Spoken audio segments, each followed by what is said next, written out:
আসসালামু আলাইকুম। Welcome back to my world. আশা করি কাছে দূরে যে যেখান থেকে আমার ভিডিওটি দেখছেন সবাই অনেক বেশি ভালো আছেন। আবারও নতুন একটি ভিডিও দেখার আমন্ত্রণ জানিয়ে আজকের ভিডিওটি শুরু করছি। আজকের ভিডিওটা দেখে একটু অবাক হওয়ার মতো, কারণ আপনাদের ভাইয়া যখন পঞ্চগড়ে গেছিল ব্যবসার জন্য, তখন ও ওর ফোন থেকে এই ভিডিওগুলো করছিল। আর এগুলো হচ্ছে পঞ্চগড়ের নদীর মাছ, একেবারে টাটকা নদীর মাছ এগুলো।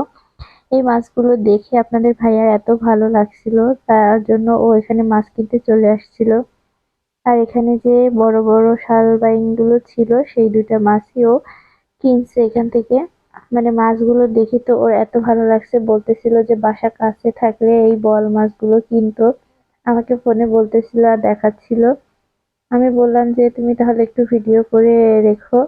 এর কারণে ও আমার জন্য এই ভিডিওগুলো করে রাখছিল, তাই আপনাদের মাঝে ভাবলাম একটু শেয়ার করি। মাছগুলো দেখে আমার আসলে এখন যখন ভয়েস দিচ্ছি তখন খুব ভালো লাগতেছিল।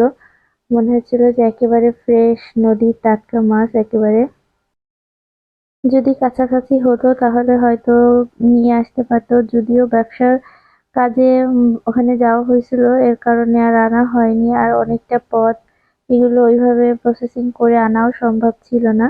আর এই তো যে জাহাজে বালি নামাচ্ছিল, ওই জাহাজ থেকে আবার সেই রান্নাবান্নার জন্য ওনাদের কাছে দেওয়া হয়েছিল। ওনারা আবার এই যে নারকেল দিয়ে বাইং মাছটা সুন্দর করে তারাই কেটে ধুয়ে রান্না করতেছিল।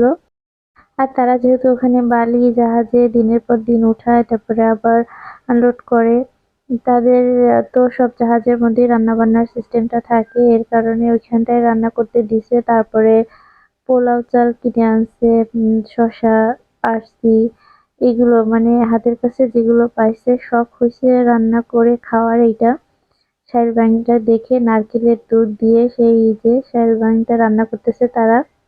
আর আমাকে খেয়ে বলছিল যে এত মজা হয়েছে নাকি রান্নাটা।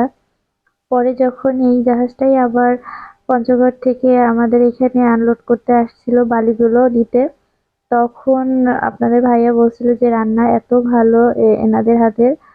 এখানে আবার ওনাদের হাতে রান্না করাবে, আমরা সবাই যেয়ে খাওয়া দাওয়া করব। কিন্তু সময়ের ব্যস্ততার কারণে আর হয়নি যখন আসছিল ওনারা বালি জাহাজ নিয়ে।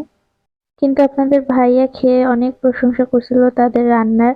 আর যেহেতু আসলে হয় কি, তারা তো সবকিছু তাজা তাজা রান্না করে, তাজা মশলা করে তারপরে রান্না করে। আমাদের মতো এভাবে দেখা যায় যে ফ্রিজে মশলা করে রেখে দিই, তারপরে রান্না করি ব্যস্ততার কারণে।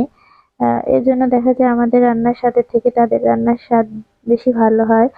আর হয় কি যে দেখবেন জাহাজে বা সবাই মিলে একসাথে কোথাও খেলে মজা করলে সেই রান্নার স্বাদ যেন এত অমৃত হয়ে থাকে, মানে ভোলাই যায় না এমন একটা। আর এতদিন পরে ভিডিওগুলো দেখে মনে হচ্ছিল যে আপনাদের সাথে শেয়ার করি। আর এই যে রান্নাটা হয়ে গেছে, তাদের হাঁড়ি কড়াই এমনই থাকে আসলে।